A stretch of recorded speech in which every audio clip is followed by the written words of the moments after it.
지난주에는 우리가 새 포도주는 새 부대에 담아야 한다, 새 부대에 넣어야 한다 라는 예수님의 말씀을 살펴보았습니다. 예수님은 이른바 금식 논쟁을 통해서 예수님 시대에 맞는 새로운 양식의 신앙생활이 필요하다는 것을 역설하셨습니다. 예수님이 죄를 용서해 주시는 권세, 그리고 예수님이 죄인을 부르러 오셨다라는 사실, 그리고 이 금식 논쟁, 그리고 안식일 논쟁 두 번, 안식일 날 일하느냐, 이런 안식일의 주인이 나다라고 하시는 이런 안식일 논쟁까지 5개의 논쟁을 통해서 그 5개 논쟁의 핵심이 바로 새 포도주는 새 부대에 넣어야 한다라는 그런 것에 집약이 된다 할 수 있습니다. 이전까지 있었던 유대교로서는 이 예수님이 전파하시는 하나님 나라, 이 신앙을 온전하게 이렇게 삶으로 살아갈 수 없다라는 것입니다. 그래서 새로운 형태의 신앙생활, 예전에 그 율법주의를 따르는 것 아니라 진심으로 하나님을 찾고 하나님과 교제하며 하나님 은혜 안에서 살아가는 새로운 스타일의, 새로운 타입의 그런 신앙 형태가 필요하다는 것입니다. 이게 새 부대입니다. 그런데 그 말씀 마지막에 묵은 포도주가 맛있다라는 말씀이 있었어요. 이 말씀을 이게 좀 새로운 걸 추구를 하면서 왜 이 말씀이 들어갔을까? 그런 좀 이렇게 고민스러운 그런 구절이 있었는데, 그거는 이 예수님이 말씀하시는 새로운 것도 결국 따지고 보면 하나님이 태초부터 말씀하셨던 하나님의 계획이고 하나님의 뜻이라는 거죠. 그래서 이 묵은 포도주와 같은 핵심적인 진리, 이거를 오늘날 새로운 모습으로 이렇게 드러내고 그것을 또 담아내는 그런 신앙과 신앙의 형태, 이것이 필요하다라는 것을 새 포도주는 새 부대에 넣어야 한다, 담아야 한다, 이런 것으로 우리가 이해를 하면 좋겠습니다. 오늘은 예수님이 말씀하시는 이 새 부대가 필요한 새 포도주가 어떤 것들이 이제 있는지, 그런 것들을 이제 좀 예수님이 쭉 말씀하시는데 그 중에 오늘 본문을 통해서 한번 살펴보겠습니다. 오늘 말씀 앞에서 우리가 5장에서 우리 그 금식 논쟁 봤고요. 6장 가서 안식일 논쟁 2개가 있는데 그 이후에 있는 이야기들을 간단하게 6장 내용을 간단하게 짚어보고 넘어가겠습니다.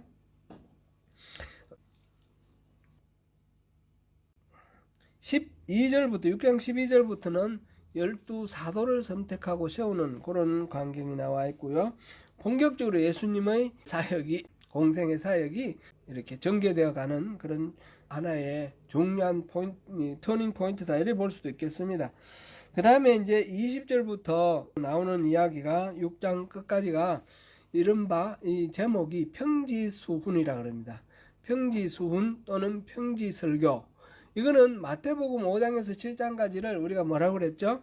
산상수훈, 산상설교라 그랬지 않습니까? 산 위에서 많은 사람들이 모였을 때 그곳에서 설교하신 그런 내용이다 해서 산상수훈, 산상설교 이렇게 했는데, 이 누가복음에 지금 여기 6장 20절부터 나오는 이 내용은 산 위가 아니고 평지에서 지금 설교를 하시고 교훈을 주신 그런 내용입니다. 근데 이 산상수훈과 이 평지수훈을 보면 평지수훈의 내용은 다 산상수훈 내용에 다 포함이 되어 있습니다. 근데 산상수훈 내용 중에 여기 다 포함되지 않은 나머지들이 더 많이 있는데 그거는 이제 11장, 12장, 13장, 16장까지 이렇게 좀 고르게 분포되어 있습니다. 이건 어떻게 이해를 해야 되는가 하면 마태복음 5장에서 7장 사이는 예수님의 그 설교 중에 중요한 부분을 모아놓은 그런 수훈이다, 모아놓은 결집이다, 선집이다, 이렇게 생각하면 되겠습니다. 그래서 이 교훈들은 여러 군데서 여러 차례 다양한 방식으로 이렇게 설교됐던 내용이다, 이렇게 보는 것이 더 자연스럽겠죠. 평지수훈에서 주목되는 그 부분은 원수를 사랑하라, 원수조차도 사랑하라라는 거죠. 원수조차 사랑, 하나님이 주시는 사랑의 메시지, 가장 강력한 그런 메시지가 원수조차 사랑하라는 겁니다. 그 원수를 사랑하라는 말씀, 그리고 남을 비판하지 마라. 내 눈 속에 있는 덜보는 보지 못하고 내 눈 속에 있는 그 덜보는 보지 못하고 형제의 눈 속에 있는 티를 보고 이렇게 비판하는 거 이런 거 하지 말라, 그런 말씀이고요. 그 다음에 43절부터 45절 여기는 좋은 나무가 좋은 열매를 맺는다. 그러면 좋은 열매를 맺으려면 좋은 나무가 되어야 된다, 그런 얘기죠. 우리가 사람이 선한 행동을 하는 것, 이 거짓되게 이제 한두 가지 하는 게 중요한 것이 아니라 우리 본성이 선해져야 된다, 그런 말씀인 거죠. 그 다음에 46절에서 49절까지는 이 하나님의 말씀, 예수님의 이 선포를 통해서 듣는 하나님의 말씀을 들었으면 실천을 하라, 행하라는 거죠. 듣고 행하는 자는 마치 이 반석 위에 집을 짓는 거나 마찬가지로 어떤 어려움이 오고 홍수가 닥치더라도 흔들리지 않는데, 그러지 않고 행하지 않으면 그 말 듣고 뭐 그냥 아멘, 감동받았다, 은혜 받았다 이러고 말아버리면 이거는 모래 위에 지은 집이나 마찬가지라는 거죠. 우리 신앙은 삶으로 살아가는 것이 의미가 있고 능력이 있다라는 것입니다. 그렇게 6장 이야기가 이제 끝이 났습니다. 이거는 계속해서 예수님이 하시는 말씀, 이제 새로운 포도주의 내용입니다. 새로운 무대에 담아야 할 새로운 포도주. 예수님이 선포하시는 이 진리의 말씀, 새로운 말씀, 이거는 율법을 조항대로 이렇게 막 외우고 익히고 이런 게 중요한 게 아니라 하나님이 우리를 만드시고 세상을 만드실 때 품으셨던 하나님의 계획, 하나님의 섭리, 거기에 따라서 하나님 뜻에 따라서 서로 사랑하고 서로 존중하면서 이렇게 말씀대로 살아가는, 그래서 우리의 인격이 변하고 우리 삶이 변해야 되는 그런 것을 우리에게 원하신다라는 것을 우리가 확인할 수 있습니다. 오늘 이 이야기, 백부장의 종을 고치시는 이 이야기는 우리가 내용 스토리가 아주 간단하기 때문에 우리 잘 익숙하게 잘 아는 내용인데, 이 내용을 통해서 또 예수님께서 여러 가지 하시고 싶어 하시는 그런 메시지가 있는데 그걸 같이 한번 살펴봅니다.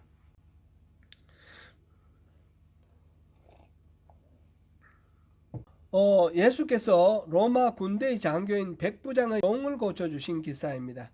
이 내용은 이 복음을 기록한 누가에 있어서 매우 중요한 사건입니다.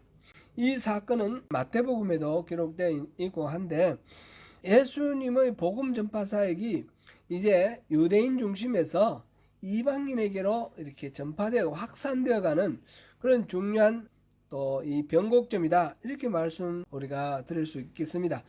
이 사건은 사도행전 10장에서 보면 베드로가 고넬료에게 복음을 전하죠.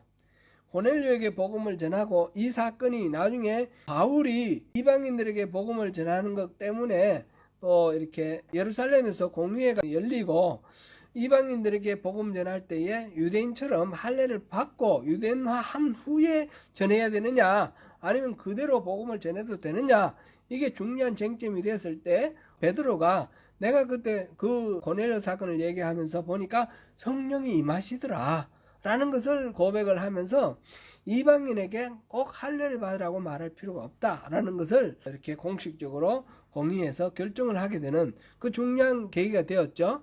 그런데 그 일 이전에 이미 예수님이 이렇게 하셨다라는 겁니다. 그 이방인인 로마군 백부장은 100명을 단위로 하는 그 부대장인데, 요즘 제가 이제 군대 생활하는 걸 생각해 보면 중대장 정도로 생각하면 될 것 같아요. 중대장. 그런 정도의 소규모인데, 이 가버나움은 갈릴리 호수의 북쪽 끝에 있는 해변에 있는 도시입니다. 이 가버나움은 나름대로 그 갈릴리 지역 전체의 중심적인 도시입니다. 예수님께서 갈릴리 지역 중심으로 사역을 할 때에 그 핵심되는 도시가 가버나움 회당에서 처음 병자를 고쳐주시기도 하시고 열심히 사역을 하시는 그 모든 중심에 가버나움이 있습니다. 그 베드로라든지 또 요한이라든지 이런 제자들도 그 가버나움에서 이렇게 발탁을 하게 되는 그런 도시입니다. 로마 군대가 데가볼리라고 있지 않습니까? 요단강 동쪽에 갈릴리 호수보다는 또 동남쪽에 그게 10개의 신도시가 있었어요. 10개의 신도시가 데카가 열이라는 뜻이고 볼리가 폴리스 성이라는 뜻이죠. 도시라는 뜻이죠. 그래서 데가볼리가 10개의 신도시인데 그 10개의 신도시에 로마 군단이 주재를 하였다고 합니다. 그러면 가버나움에는 그 부대에서 파견된 하나의 이제 분견대, 일개 중대가 이렇게 따로 나 있는 그런 분견대가 있는 그런 곳이죠. 그런데 이 갈릴리 지역은 지금 예수님 당시에 예루살렘은 본디오 빌라도가 총독으로 다스리고 있는 이 로마의 직할령인데, 갈릴리 지역은 로마의 직할령이 아니라 헤롯 안디바가 그것을 말하자면 분봉왕으로 이렇게 지키고 있습니다. 그런데 분봉왕인 헤롯 안디바가 통치하고 있는 그 땅에 로마군이 주재를 하면서 이 헤롯 안디바를 말하자면 지원하면서 거기서 세금을 거두고 이렇게 통치할 수 있는 식민지 통치의 그 질서를 이렇게 유지하고 있는 그런 상황입니다. 그 급여는 헤롯 안디바에서 받았다, 그렇게 이제 기록이 나와 있습니다. 참고로 그렇게 하시면 되겠고요. 그런데 어쨌든 간에 로마군입니다. 물론 로마군 속에는 다양한 민족들이 들어있죠. 그러나 로마군이 되었다는 거, 군인이 되었다는 것은 로마 시민이 되었다는 그런 의미가 되기 때문에 굉장히 이제 특별한 그런 군대가 되죠. 로마군의 백부장은, 성경에 나오는 백부장도 여러 백부장이 있는데 보면 다 나름대로 리더십이 있고 또 존경받는 그런 작은 단위지만 리더로서, 통치자로서 이렇게 권위가 부여되는 그런 훌륭한 인격의 사람들입니다. 바로 여기 나오는 이 백부장도 그런 사람이다라고 생각하고 이렇게 보면 좋겠습니다. 예수님께서는 이 이방인 백부장의 믿음을 9절에서 보니까 이스라엘 중에서 이만한 믿음을 만나보지 못하였다라고 하시면서 이렇게 높이 평가를 하셨는데, 이것은 누가 자신이 사실은 이방인입니다. 누가는 유대인이 아니고 이방인으로서 복음을 전하는 그런 사도행전과 누가복음을 기록한 아주 중요한 그런 사람이죠. 이방인이 초대교회에서 중요한 역할을 해나가는 그런 상황을 이 누가는 또 강조하면서 보여주고 있다, 이렇게 우리가 이해를 하면서 보면 좋겠습니다. 어떤 백부장의 사랑하는 종이 병들어 죽게 되었습니다. 이때 백부장은 유대인 장로 몇 사람을 예수께 보내어 그 종을 구해주기를 청했습니다. 예수님께서 함께 그 집으로 가서 고쳐주기 위해서 가고 계시는데 백부장이 사람을 또 보내어서 우리 집까지 오시는 그 수고는 하시지 않아도 됩니다. 오실 필요가 없습니다. 말씀으로만 얘기해 주세요. 나도 부하들이 있어서 이거 하라 그러면 이거 하고 저거 하라면 저거 하고 이리 가라 하면 이리 가고 저리 가라면 저리 가는데, 주님께서 말씀하시면 모든 일이 다 이루어질 것입니다. 그러면서 굳이 우리 집까지 오시는 그런 수고는 하지 말아 주십시오. 감히 제가 주님을 모실 정도로 그렇게 되지는 못합니다. 이렇게 이야기를 했고, 예수님께서는 그 믿음을 보시고 감동하셔서 기쁘게 칭찬하시면서 앞서 우리가 잠깐 또 언급했듯이 이스라엘 중에서 이만한 믿음은 보지 못했다, 이렇게 칭찬을 하시는 것입니다. 이 간단한 사건의 기록을 통해서 여러 가지로 우리가 살펴볼 수 있는데, 여기서 참다운 믿음은 어떤 것인가, 진짜 우리가 배우고 우리가 본받아야 할 믿음은 어떤 것인가, 그것을 한번 살펴보면 좋겠습니다. 먼저 첫째로는 이 겸손한 믿음입니다. 백부장은 가브나움에 주둔하는 로마군의 장교인데 그에게는 힘과 권력이 있었습니다. 그러나 그는 그것을 전혀 내세우지 않고 겸손하게 주님의 자비를 구했습니다. 사람은 다른 사람보다 좀 뭔가 더 많이 안다든지 더 많이 가졌다든지 하면 교만해지기 쉽습니다. 사실 우리가 다른 사람들보다 좀 더 잘났으면 얼마나 잘났습니까? 예, 하나님의 관점에서 보면 다 정말 미물이죠, 미물. 안 그렇습니까?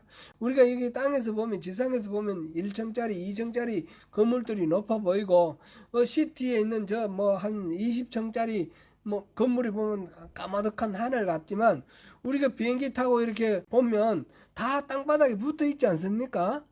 비행기 타고 이 높은 빌딩이라고 하는 것들 내려다보는 것과 비교할 수 없을 정도로 하나님의 관점에서 우리는 너무너무 미미한 존재들입니다.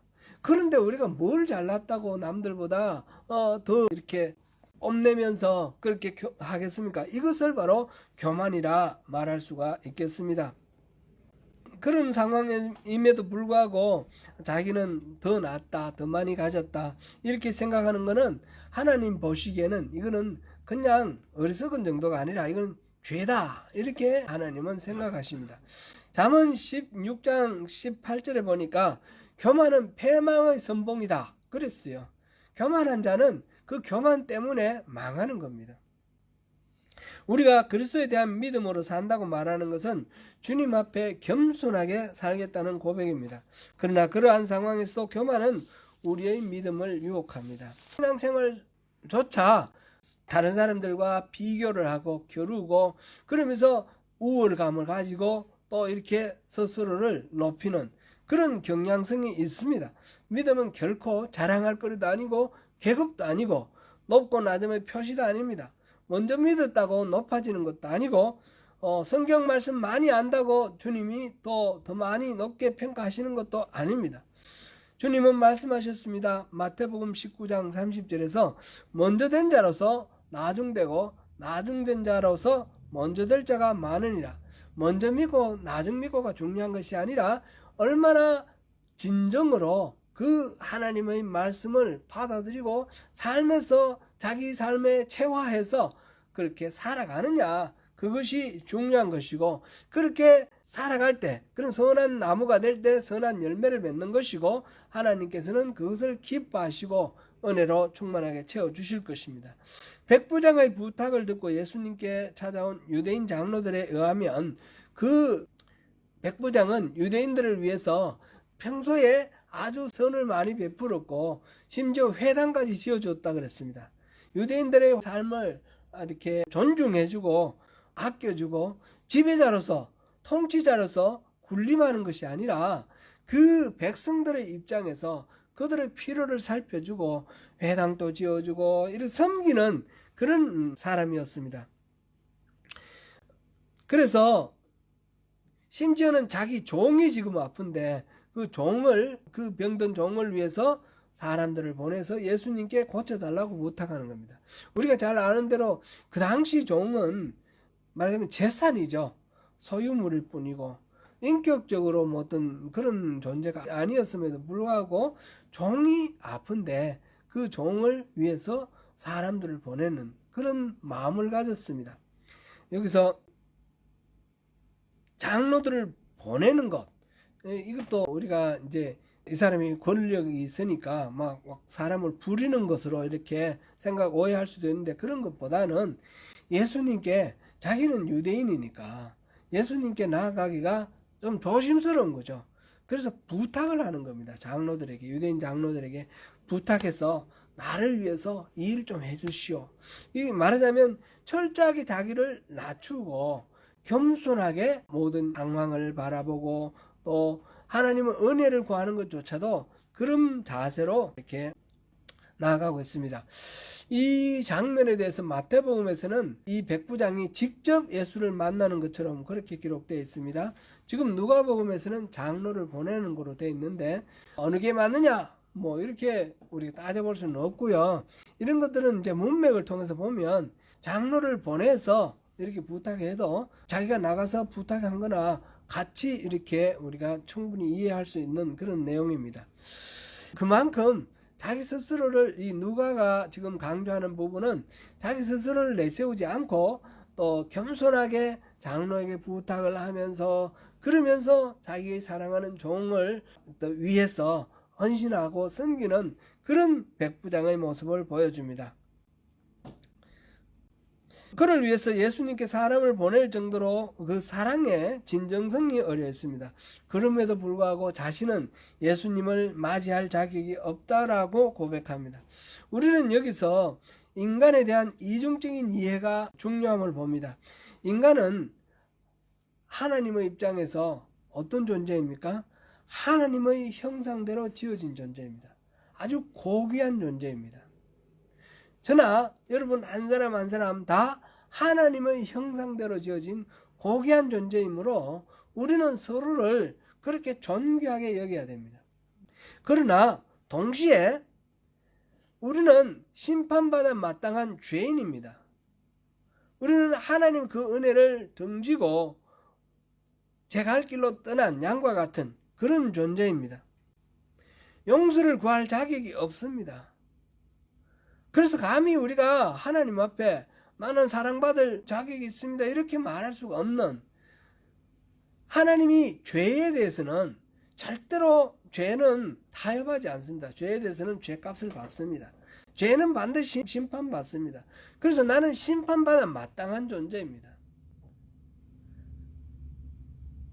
그런데 내 죄가 크지만 내 죄를 지고 예수님께서 십자가를 지셨기 때문에 예수님이 흘리신 보혈의 그 공로로 우리가 용서를 받는 것입니다.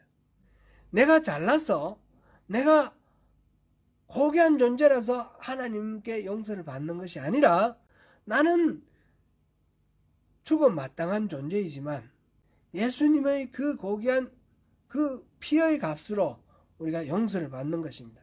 그래서 우리가 우리 인간이라는 존재를 생각할 때 우리는 어떤 존재인가? 정말 하나님 형상대로 지음받은 귀한 존재이면서 동시에 죽어 마땅한 죄인입니다.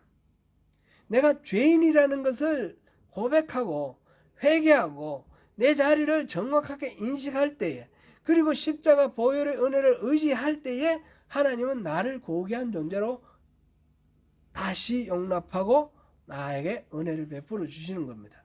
내가 나의 자신의 죄성을 깨닫지 못하면 나는 하나님의 은혜를 입을 수가 없습니다. 이게 어떻게 보면 좀 모순 같은 그런 건데, 이게 이제 십자가의 진리죠. 십자가의 진리. 우리는 주님 앞에 서는 그날까지, 주님 앞에 가는 그날까지 자격 없는 죄인이라고 고백하면서 또 스스로를 치고 회개하고 복종하고 절제하며 자기를 부인하고 십자가를 지고 예수를 따를 때에, 그럴 때에 우리 삶 속에 언제나 하나님 은혜가 풍성하게 함께 있다라는 것입니다. 그래서 이 겸손한 믿음이 중요합니다. 겸손함. 자기를 높이지 않고 겸손하게 낮추는. 둘째는 확실한 믿음입니다. 그리스도인은 예수 그리스도를 믿음으로 사는 사람입니다. 하지만 믿는다고 하면서 믿음을 쉽게 생각하고 쉽게 잃어버리기도 합니다. 믿음에 확신이 없기 때문입니다. 예수님의 제자들조차 그랬습니다. 주님과 동고동락하면서 그분의 능력을 매일 보았던 베드로가 예수님께서 물 위를 걸어오시니까 주여 주시거든 나를 오라 하소서. 그래서 주님이 오라 그랬더니 물 위를 걸어갔습니다. 물 위를 걸어가는 이 놀라운 믿음을 가졌던 이 베드로가 파도를 바라보고 바람 부는 걸 보고 겁에 질려서 금방 물에 빠져버렸습니다. 그때 예수님이 하신 말씀이 믿음이 작은 자여 왜 의심하느냐, 그 말씀하셨습니다. 마태복음 13장 31절 말씀입니다. 믿음은 날마다 입었다 벗었다 하는 그런 옷이 아닙니다. 믿음은 우리 가슴에 새겨진 고백이기도 하고 우리의 인격에 녹아있는 우리의 성품이 되어야 하는 것입니다. 백부장은 자신이 사랑하는 종이 죽을 병이 걸리자 장로들을 보내서 예수님께 고쳐달라고 부탁합니다. 예수님이 그 말을 듣고 그 집으로 가려고 하는데 백부장이 오시는 수고까지 하실 필요가 없습니다. 주님께서 내 집에 들어오심을 나는 감당하지 못하겠습니다. 말씀만 하셔서 내 아이를 낫게 해주십시오. 오늘 본문 6절 7절 말씀입니다. 주님은 이러한 믿음, 주님이 말씀하시면 틀림없이 낫는다는 그런 믿음이 확실하지 있지 않습니까? 이렇게 말씀에 대한 확신을 가진 이 사랑을 만나보지 못해서 예수님께서 그 믿음에 감동하셨습니다. 하인을 사로잡은 병은 예수님이 명령하시면 떠날 것을 믿었습니다. 자신이 부하들에게 명령하면 부하들이 복종하는 것 당연하게 겪으면서 살았기 때문입니다. 그는 예수님을 확실히 주님, 주인으로 인정했습니다. 절대 주권자임을 받아들였습니다. 그런 믿음을 보시고 주님은 그 하인의 그 병을 고쳐주셨습니다. 이 백부장은 예수님의 칭찬을 받았을 뿐만 아니라 그 하인도 살리게 되었습니다. 이렇게 확실한 믿음은 주님을 감동시킵니다.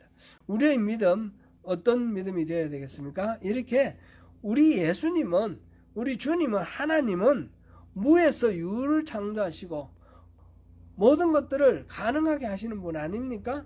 그러니까 그분은 능치 못할 일이 없으신 분입니다. 그것을 믿는 가운데 우리가 굳건하게 서 있으면 좋겠습니다. 세 번째로는 분별 있는 믿음입니다. 이렇게 겸손하게 스스로를 낮추고 의심 없이 확신에 가득 찬 믿음을 강조하니까 혹시 오해가 있을까 싶어서 덧붙입니다. 믿음은 제가 믿음은 이런 것이다 라고 말씀을 여러 차례 말씀을 들었는데 이런 것이 아니다 라는 거, 우리가 흔히 착각하고 있는 믿음에 대한 오해를 대표적으로 제가 두 가지를 얘기했습니다. 첫째는 지적 동의가 아니다. 머릿속으로 그렇구나, 그것이 아니라는 것이죠. 지적 동의로는 믿음이라 말할 수가 없습니다. 두 번째는 자기 확신, 믿습니다 하면 되는 게 아니라는 겁니다. 자기 확신이 아니고 객관적 사실이고, 그리고 단순히 지적으로 동의하는 게 아니라 내 삶으로 살아가는 것입니다. 믿음은 하나님과 우리 사이에 온전한 인격적 관계 속에서, 그 관계 속에서 살아가는 삶입니다. 하나님과 우리 사이에 올바른 관계가 되기 위해서는 우리는 하나님이 우리에게 주신 이성을 바탕으로 해서 사리를 분별하는 그런 과정이 필요합니다. 무조건 덮어놓고 믿으라 해서 덮어놓고 믿는 것이 아니라 하나님이 주신 이성으로 분별하고 그리고 확신을 가지고 믿는 것입니다. 백부장은 예수님이 자기 부탁을 받아들이고 자기 집 종을 고치기 위해 오시는 줄 알고 사람을 보내어 오시지 말도록 부탁합니다. 말씀만 하셔도 충분하다라고 했습니다. 이 말에는 많은 내용을 담고 있습니다. 예수님의 공생의 사역은 주로 갈릴리 지역을 중심으로 이렇게 이루어졌는데 백부장이 얼마나 예수님의 가르침이나 치유의 현장에 있었는지 그거는 알 수가 없습니다. 그 백부장도 있었을 수도 있고 소문만 들었을 수도 있습니다. 어쨌거나 그는 충분히 예수님에 대한 정보를 가지고 있었습니다. 그의 종의 병을 주님이 낫게 해주실 것이라는 사실을 확신을 통해서 확신하고 있었습니다. 그래서 장로들을 통해서 예수님께 부탁하였다는 그 사실 속에서 충분히 이 사람은 확신 속에 있다는 것을 알 수가 있지 않겠습니까? 그러나 그가 그러한 부탁을 할 때에 그냥 남들이 이렇다니까 그냥 따라서 이렇게 했다, 이렇게 볼 수는 없습니다. 나름대로는 충분히 숙고를 하고 충분히 그것을 했을 것입니다. 고려를 하고 판단을 했을 것입니다. 그리고 난 뒤에 이제 제가 또 주목하고 싶은 거는 왜 장로들에게 부탁을 했느냐라는 겁니다. 장로들에게 부탁하는 거 앞서 제가 말씀드렸는데 자기 자신이 직접 나서는 것보다는 장로들에게 부탁하는 것이 좀 더 예의 바르다, 이렇게 생각한 것 같습니다. 우리가 잘 알다시피 유대인들은 이방인들하고 상종하지 않습니다. 통치자인 로마인들하고도 상종하는 걸 싫어합니다. 그래서 예루살렘에 무슨 행사가 있을 때 로마 군사들이 들어오고 이러면 그것 때문에 폭동이 일어나고 그렇습니다. 그거를 철저하게 경계를 이렇게 두기를 원합니다. 예수님께서 지금 공생애를 시작하시면서 우리 앞에서 5장에서 봤지 않습니까?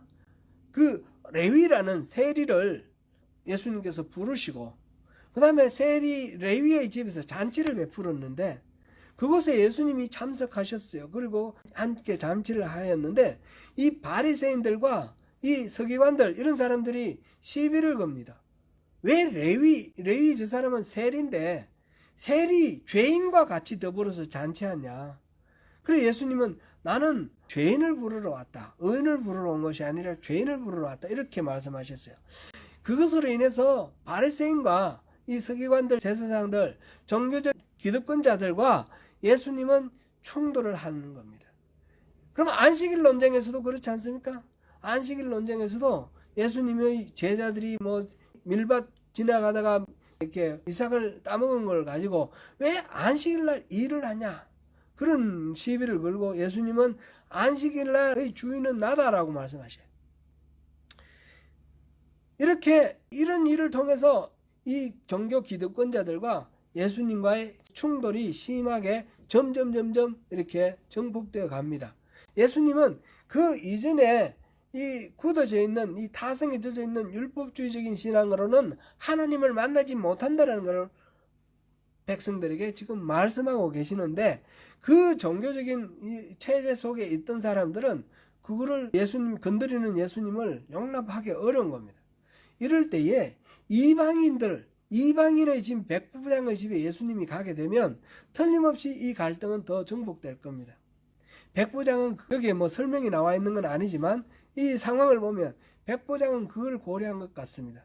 그래서 굳이 우리 집에 올 필요 없고 주님은 능력이 있으시니까 말씀만 하십시오. 주님이 굳이 우리 집에 오시고 이런 것 때문에 시비가 걸리고 또 이렇게 갈등이 커지고 곤란해지고 이런 것들은 좀 주님을 위해서 내가 할 일이 아닌 것 같습니다. 이렇게 하는 그런 어떤 생각이 보입니다.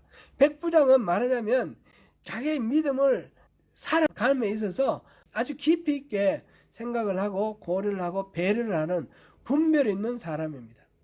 그냥 덮어놓고 남들이 하니까 말하니까 그냥 믿는 것도 아니고 자기에게 필요하니까 무조건 해달라고 막 떼를 쓰고 이런 것도 아니고 충분히 자기의 믿음은 확고하고 이 믿음은 확고한데 이 믿음을 위해서 예수님의 입장을 생각하고 분별하고 따지고 그래서 이렇게 나가는 것입니다. 그렇게 하면 예수님과 이 백부장의 입장에는 서로 만나지도 못하는 그런 먼 거리에 있는 그런 거 아니냐. 믿음이라는 건 하나님과의 친밀한 관계라 그러는데 그런 자세면 관계는 어떻게 되냐 이런 식으로 우리가 또 질문을 가질 수가 있습니다.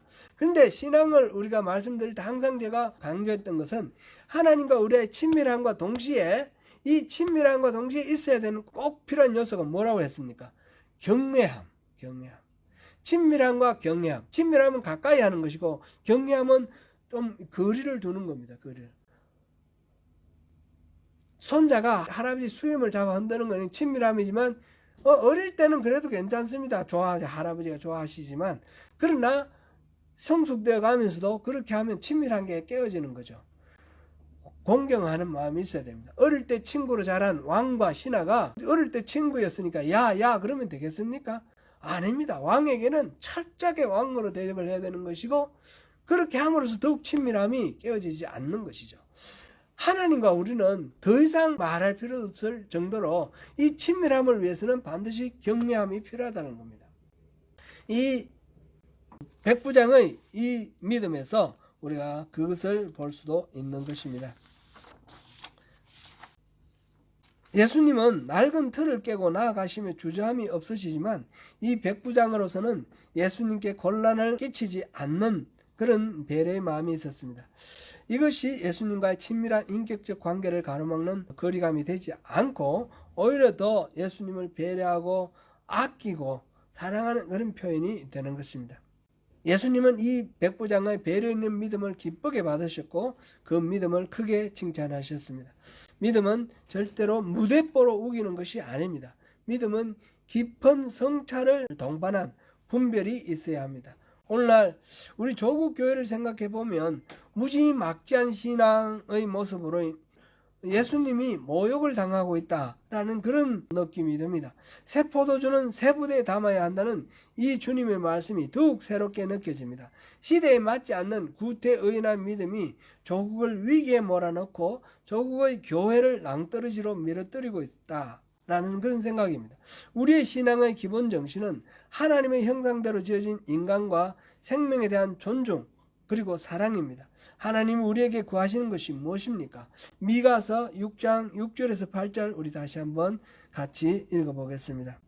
미가서 6장 6절부터 8절입니다. 내가 무엇을 가지고 여호와 앞에 나아가며 높아진 하나님께 경배할까? 내가 번제물로 1년 된 송아지를 가지고 그 앞에 나아갈까? 여호와께서 천천의 수량이나 만만의 강물 같은 기름을 기뻐하실까? 내 허물을 위하여 내 맏아들을 내 영혼의 죄로 말미암아 내 몸의 열매를 드릴까? 사람아, 주께서 선한 것이 무엇임을 네게 보이셨나니 여호와께서 내게 구하시는 것은 오직 정의를 행하며 인자를 사랑하며 겸손하게 내 하나님과 함께 행하는 것이 아니냐. 아멘. 하나님이 이 시대에 우리에게 어떤 가치를 드러내기를 원하시는지 분별 있게 반응해야 합니다. 정치적 견해가 어떠하든지 우리 주님이 가르쳐 주신 신앙의 핵심적 가치를 버려서는 안 됩니다.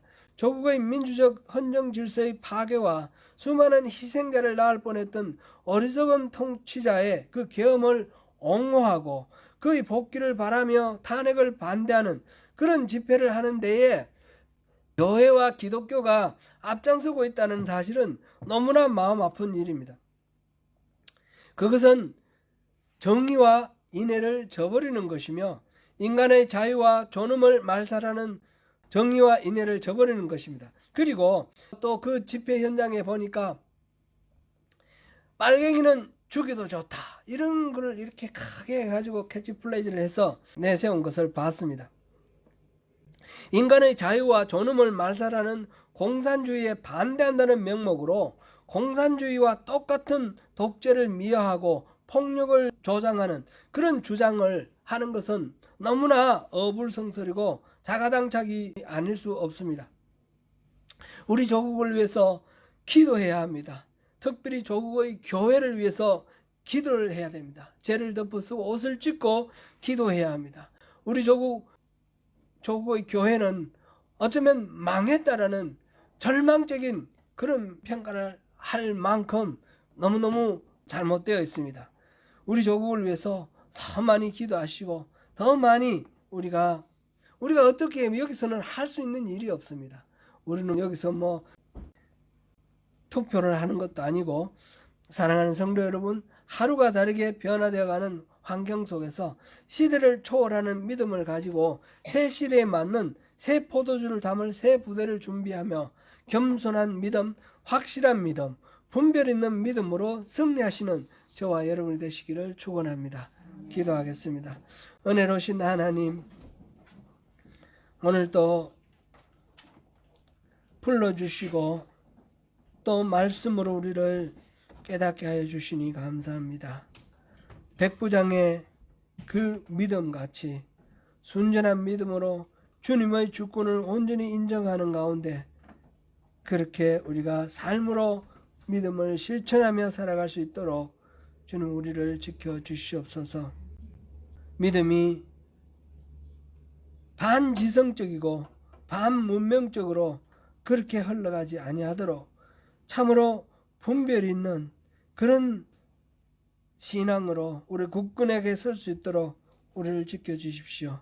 예수님 이름으로 기도드립니다. 아멘.